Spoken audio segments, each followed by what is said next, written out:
Salut, c'est Fabrice Julien et félicitations à tous ceux qui ont pris cette nouvelle formation sur le pricing. Le pricing, le fait de devenir le prix avec les femmes, c'est l'art d'inverser les rôles pour que ce soit les femmes, même celles qui vous plaisent, qui vous courent après.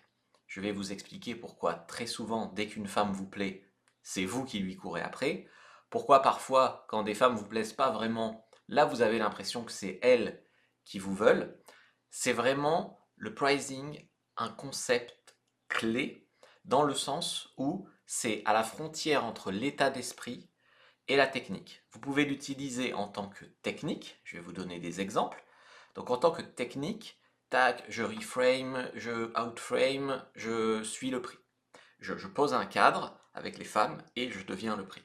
Donc ça, c'est une technique de communication.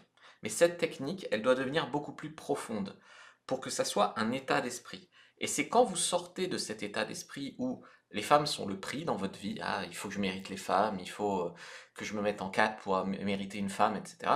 Quand les femmes ne sont plus le prix dans votre esprit, tout change en fait. Et vous commencez à vous comporter naturellement comme le prix. Sauf que dans la société actuelle, la plupart des hommes ne sont pas le prix avec les femmes. Donc une petite introduction. Le pricing, c'est à la fois une technique de séduction, et pour moi c'est une des techniques les plus puissantes. Il y a aussi le kino et d'autres techniques vraiment puissantes, mais alors celle-là, elle est vraiment clé, quoi. Vraiment, celle-ci, elle est clé. Et c'est aussi un état d'esprit. Donc comme c'est à la frontière entre l'état d'esprit et la technique, c'est vraiment un concept capital, en vérité, vraiment capital. Si vous voulez que les femmes qui vous plaisent vous courent après, vous devez inverser les rôles en séduction. Alors, ça marche aussi avec les femmes qui vous plaisent pas, mais ça vous intéresse moins, je pense. Donc le truc, c'est que très souvent, si vous ne connaissez pas le pricing, si vous ne pratiquez pas le pricing, ce qui va se passer, c'est que c'est vous qui allez vous retrouver à leur courir après. Et là, ça va être la porte ouverte à des filles qui font des chichis, qui se font prier, qui vous font des manques de respect, qui annulent les rendez-vous au dernier moment, bref, qui vous baladent. Pourquoi elles vous baladent? Parce qu'elles ne vous voient pas comme le prix. Elles vous baladent parce que c'est elle le prix. Et vous l'avez mise sur un piédestal. En tout cas, elle a l'impression d'y être. Donc le mental, c'est très important. Dans tous les sports d'ailleurs, le mental est important. On a déjà vu une très bonne équipe de foot s'effondrer mentalement et prendre 3 buts dans les arrêts de jeu. Voilà, bah, là, le mental est très important en séduction. Et le pricing, en fait, c'est la projection de votre mental avec les femmes. Donc, comme la séduction a des analogies avec le sport, je me permets de parler comme ça. Donc le but ici, c'est que vous deveniez celui qui a le mental le plus fort avec les femmes, et donc en fait que vous arriviez avec votre réalité forte à ce que on vous perçoive comme le prix. Et c'est là qu'une femme verra votre valeur, commencera à se comporter vraiment correctement avec vous, commencera à vous donner des signes d'intérêt, commencera à vous vouloir. Tant que vous vous infériorisez avec les femmes, tant que ce sont elles qui vous prize, et c'est ce qui se passe vraiment dans la société actuelle, on a l'impression tout le temps que la femme est le prix et que l'homme doit réussir à la séduire. Tant que vous acceptez ce cadre-là, vous ne pouvez pas court-circuiter les règles du jeu, vous ne pouvez pas coucher avec des filles hyper vite, enfin, c'est très compliqué. Donc pourquoi est-ce que j'ai fait cette formation sur le pricing? Déjà parce que à la fin de cette formation, vous allez vous sentir bien. Pourquoi est-ce que vous allez vous sentir bien? Parce que beaucoup d'hommes sont des gens très bien. J'ai des clients, c'est des gars très bien. Ils sont très gentils, ils ont des fois leur entreprise, ils sont bien diplômés, ils sont bien intentionnés avec les femmes, ils font des efforts, etc. Et vraiment, la, la réalité, le terrain ne leur rend pas justice, quoi. Avec les femmes, ils en prennent plein la gueule, ils se font prendre pour des cons, etc. Et petit à petit, ça s'instaure, c'est-à-dire que tu peux être quelqu'un de bien et t'en prendre plein la gueule avec les nanas, et petit à petit, ben, tu te dis, j'y ai pas droit, c'est pas pour moi, je suis un naze, je suis une... enfin, voilà. Et en fait, là, l'idée, c'est que c'est pas une surenchère à raconter des choses super intelligentes, ou faire de plus en plus de blagues, ou lui faire des tas de cadeaux. C'est pas ça. C'est pas ça la séduction. Faut arrêter de chercher comment séduire comme ça. Ce qu'il faut faire, en fait, c'est arriver à trouver comment vous avez tous des qualités, comment vous allez mettre en avant ces qualités pour être priceable, en fait, minimum crédible, et instaurer, en fait, ce cadre où c'est vous le prix. Parce que si vous voulez juste niquer des nanas, je vais être très franc avec vous. Un petit billet d'avion, vous allez en Thaïlande, vous niquez des nanas. Ok, je veux dire, elles adorent les Français, voilà, vous avez un pouvoir d'achat beaucoup plus haut là-bas. Là-bas, vous êtes priceable, elles voient un touriste arriver, un peu, voilà, un peu, hop, tac. J'ai des clients, des fois, ils font des voyages 2 semaines en Thaïlande, les matchs Tinder, ils explosent, hein. Donc, voilà. Ça, c'est parce que là-bas, vous êtes exotique. Donc, vous êtes priceable, vous êtes différent. Et puis, les femmes aussi sont un peu aussi différentes là-bas. Mais le truc, c'est que vous n'avez pas envie de plaire parce que vous êtes exotique dans ces pays-là. Vous avez envie de plaire pour qui vous êtes. Et vous avez envie de niquer ici en France, pas forcément de devoir aller en Thaïlande pour ça. Donc, le truc, c'est que souvent, vous vous infériorisez dès qu'une fille vous plaît, en fait. Donc, les bombes vous semblent inaccessibles. Avec cette formation, les bombes vont vous sembler accessibles et pas juste pour les autres. Si vous avez peut-être déjà regardé dans la rue, il y a des tas de mecs qui sont avec des nanas pas mal, hein, que vous aimeriez bien, qui sont moins bien que vous ou pas terribles a priori, quoi. Donc, en fait, c'est clé parce que cette formation elle est clé parce que vous allez travailler à la fois la technique, ce qu'on appelle l'outer game, donc comment vous interagissez avec les femmes, et l'inner game, donc votre mental. Et donc, c'est aussi du développement personnel, votre état d'esprit. Il faut apprendre la séduction. En fait, à un moment, on veut vraiment bien faire, on a travaillé sur soi, etc. Mais il faut se défocaliser de comment je vais lui plaire. Dès que tu es dans cette position-là, à comment je vais lui plaire, ça ne marche pas. Il faut davantage que vous cherchiez comment faire pour qu'elle ait envie de vous courir après. Et ça, je vais vraiment vous l'expliquer. En fait, quand une fille est canon, ce qui se passe en vous, c'est qu'elle change votre état émotionnel. Si vous vous observez, vous voyez une fille canon, elle devient le prix parce qu'elle vous perturbe émotionnellement. Voilà. Donc elle, en fait, elle séduit avec ce qu'on appelle des valeurs de reproduction. C'est la beauté, la jeunesse, la fertilité, etc. C'est des valeurs de reproduction que nous, les hommes, on perçoit d'un coup d'œil. Le ratio taille-hanche, tout ça, on le perçoit d'un coup d'œil. Donc en fait, une femme va t'attirer comme ça. Et très souvent, même si elle est pas très marrante, même si elle est pas très intelligente, etc., si elle est bien foutu, tu vas quand même avoir envie. Ok. Et là, le truc, c'est que il suffit qu'elle exhibe ses valeurs de reproduction et toi, tu es émotionnellement engagé. Tu as envie de la niquer, tu as envie de lui plaire, tu as envie. Et c'est ça le piège, en fait. Toi, en fait, tu te dis, mais pourquoi est-ce que je fais pas le même effet aux femmes? Pourquoi est-ce que quand je rentre dans une pièce, elles me matent pas toutes, etc. Pourquoi tu changes pas leur état émotionnel en étant mignon? Parce qu'il y a beaucoup d'hommes qui se trompent de problème. Donc ils se disent, puisqu'une femme, quand elle est mignonne, je perds mes moyens, je vais devenir mignon et ainsi faire perdre leurs moyens aux femmes. Et ça marche pas. Ça marche pas parce qu'un homme, lui, ne séduit pas avec ses valeurs de reproduction. Principalement, l'homme séduit avec des valeurs de survie, dont l'action, l'attitude, la popularité, enfin, voilà, tout ça. Donc en fait, si toi tu veux changer l'état émotionnel des femmes et être perçu comme le prix et qu'elles aient envie de te courir après, etc., etc., il faut travailler tes valeurs de survie. Ok, c'est comme ça qu'elles voudront te courir après. Donc l'équivalent de ce que te fait vivre une bombe anatomique avec ses valeurs de reproduction, toi tu vas le faire vivre aux femmes avec tes valeurs de survie. Ça, c'est très important de comprendre. Moi, je vais vous parler un petit peu légèrement de mon histoire, puis après on rentrera vraiment dans la formation. Moi, j'étais assez invisible en fait avec les femmes jusqu'à mes 20 ans. Alors, au début, j'étais vraiment tout coincé, tout timide, tout voilà, phobique social, crise d'angoisse, etc. Voilà, je rasais les murs. J'étais invisible. Après, il y a un moment, j'ai essayé l'humour. Donc, j'ai essayé d'être drôle, de faire des blagues en classe, etc. Et c'est vrai que j'étais un peu plus populaire au lycée, mais j'avais quand même pas de nana. J'ai eu ma première copine, mais enfin, c'est tout quoi. Et très longtemps, cette croyance, elle est restée ancrée en moi que je méritais pas les belles femmes sortaient toujours avec mes potes ou avec des mecs que je connaissais pas d'ailleurs. Et des fois, je disais, mais le mec, il est plus petit que moi, il est moins beau que moi, il est machin, il est truc, et il est con. Et pourquoi il a les nanas, tu vois? Et très longtemps, en fait, à un moment, je me suis même plus posé des questions comme ça. Je me suis juste dit, en fait, j'accepte dans mes croyances que, en fait, je mérite pas les femmes. Et ça a duré jusqu'à mes 20 ans, quoi, jusqu'à 20, 21. À 21, j'en ai eu vraiment ras le cul et je me suis mis à étudier la séduction. J'ai remarqué qu'il y avait beaucoup d'hommes qui étaient un peu dans le même cas que moi. Bien sûr, on se le dit pas parce qu'on a un peu honte les uns les autres de se dire des choses comme ça.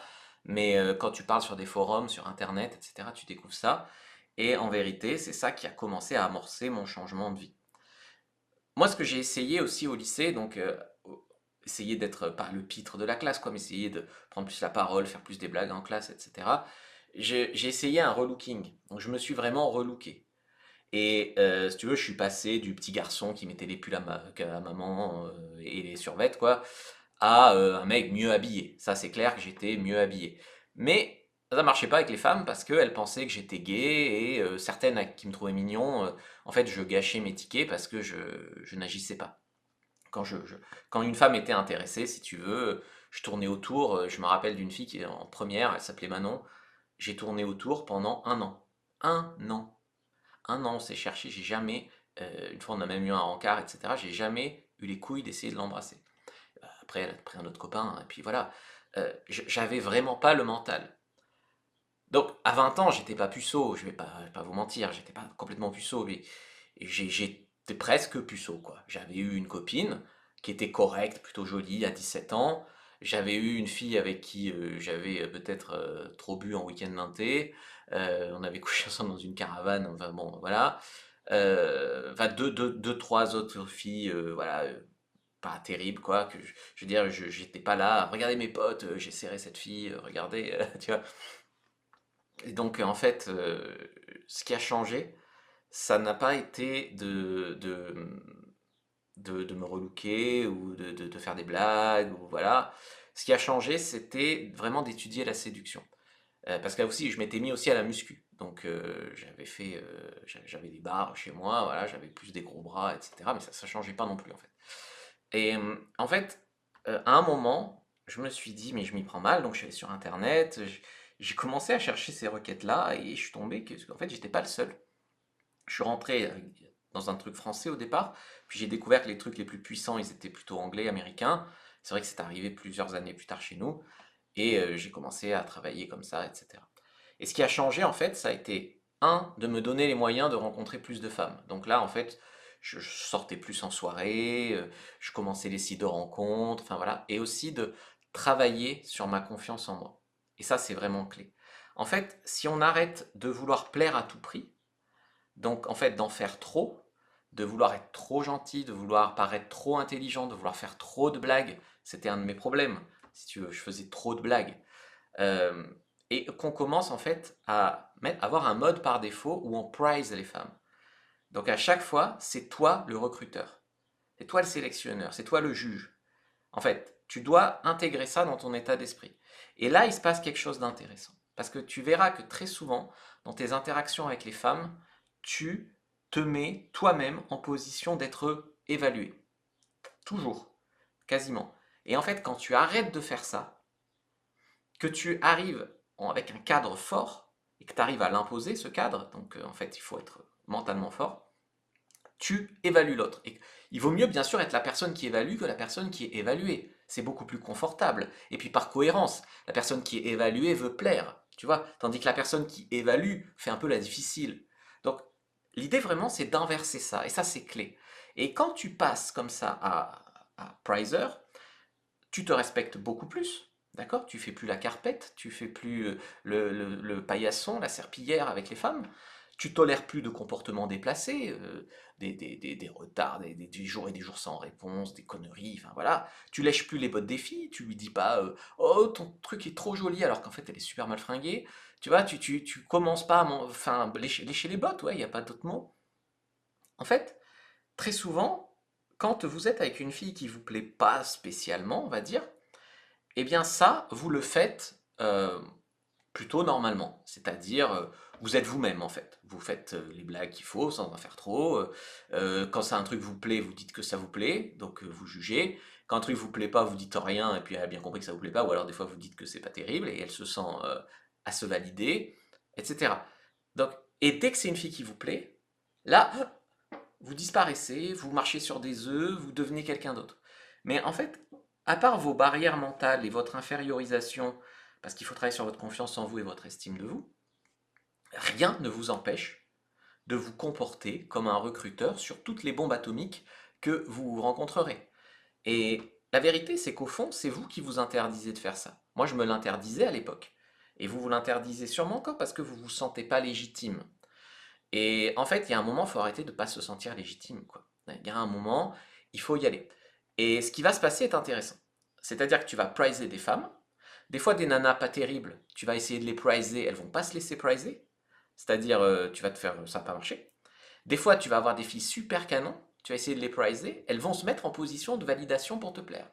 Donc en fait, c'est pas un truc, elle est belle, ça marche pas, elle est moche, ça marche. C'est, en fait, il y a des filles avec qui ça marche très très bien, et d'autres avec qui ça marche moins bien. Donc en fait, il faut aussi faire un peu des rencontres et multiplier un peu les rencontres. Mais généralement, cette technique, elle marche extrêmement bien, et elle est vraiment capitale, vraiment clé, parce que de toute façon, tu ne peux pas toute ta vie draguer en offrant des restos, des ciné, des fleurs, des compliments, des machins, des trucs, et en se tirant les baskets. C'est pas une position vraiment très digne, quoi. Il faut comprendre que les femmes nous prize, d'accord? Mais remarquez quelque chose. Les femmes, elles prize naturellement les hommes. C'est-à-dire que, en fait, toute votre vie, peut-être, elles vous ont fait leur courir après, depuis tout petit. Et la vérité, c'est qu'on a beaucoup à apprendre des femmes en séduction. Et vous avez intégré en fait cette croyance, c'est une fille, elle est mignonne, donc je dois me prouver à elle et la convaincre de coucher avec moi ou de sortir avec moi. Donc en fait, c'est l'état d'esprit par défaut de la plupart des hommes. Et ce type d'état d'esprit ne donne pas de bons résultats. Mais les femmes ne vont pas vous le dire. Les femmes vont pas vous dire arrête de me mettre sur un piédestal, d'accord? Les femmes ne vous le disent pas, parce que c'est un rôle qui est tellement confortable pour elles. Imagine, toutes les femmes te mettraient sur un piédestal. Déjà, au bout d'un moment, ça n'aurait plus de valeur. Ben, en fait, comme tu es en manque un peu de ça, et ben, au début, tu kifferais. Et puis, au bout d'un moment, parce que tu n'aurais pas que les filles qui te plaisent, hein, qui te mettraient sur un piédestal, tu aurais toutes les nanas, de tous les âges, de tous les physiques. Au bout d'un moment, ça te gonflerait et tu aimerais quelque chose d'autre, quoi, quelque chose de différent, tu vois. Donc ça, c'est un rôle qui est vraiment très confortable pour elle quand même, d'être le prix, surtout quand le mec lui plaît, et se faire offrir des verres en boîte, avoir des entrées gratuites, les sites de rencontres gratuits, sans parler du garagiste qui fait des trucs gratuits, des trucs, enfin voilà, les femmes, voilà, c'est un autre monde, quoi. Et le truc, c'est qu'elles elles vont pas vous dire de changer votre stratégie, puisque ça leur permet de vous mener par le bout du nez. Donc ce qu'il faut faire vraiment, c'est casser les croyances qu'une femme vous évalue par rapport à votre taille, vos possessions, voilà. En fait, une femme vous évalue par rapport à un ensemble, une attitude, si tu veux. Tom Cruise, il a été très longtemps l'acteur le plus sexy du monde. Il fait 1,70 m ou un peu moins, et il a un gros nez. Donc en fait, tu vois, une femme, c'est... Après, il est alpha, il a un bon langage corporel, il a les beaux yeux verts, voilà. Mais ce que je veux dire, c'est que... Il est connu aussi, ça aide. Ce que je veux dire, c'est que c'est un ensemble. Donc c'est pas... Il y a des hommes, ils disent, ouais, mais si je suis petit... Non, tu peux être petit et dégager quelque chose, tu peux être grand et que ça passe pas. Tu peux avoir des possessions. Il y a des mecs qui disent, ouais, je possède un immeuble ou j'ai 10 000 € sur mon compte. Et alors, en fait, elle n'a pas vu ton compte, la fille. Donc, quand tu abordes une fille ou quand tu es au deuxième rang avec une fille, elle n'a pas vu ton compte en banque. Tu vas pas draguer en louant des voitures de luxe, en exhibant. Enfin, tu vois, que déjà, quand tu fais ça, c'est que tu recherches l'approbation. Et donc, déjà, ça marche pas. Et tu vois, les vrais riches, hein, les Mark Zuckerberg, machin, ils affichent pas des démonstrations de richesse ostentatoire. Tu vois, c'est un truc de faux riches, justement. Donc, c'est pour ça que ça marche pas. Donc, en fait, euh, un homme peut être grand ou petit et avoir le mental ou pas. Un homme peut être riche ou pas riche et avoir le mental ou pas. Moi, j'ai des clients qui étaient aisés, mais ça marche pas avec les femmes. Des clients qui étaient grands, des clients qui étaient petits. Ça se met à marcher à partir du moment où il y a quand même un shift dans ton état mental. Euh, En fait, une star de cinéma, par exemple, je sais pas, Jean Dujardin, par exemple, c'est priceable parce que il est connu, même s'il était moche. Même Michel Blanc, voilà, Michel Blanc, comme il est connu, il est priceable. Il peut pricer, tu vois.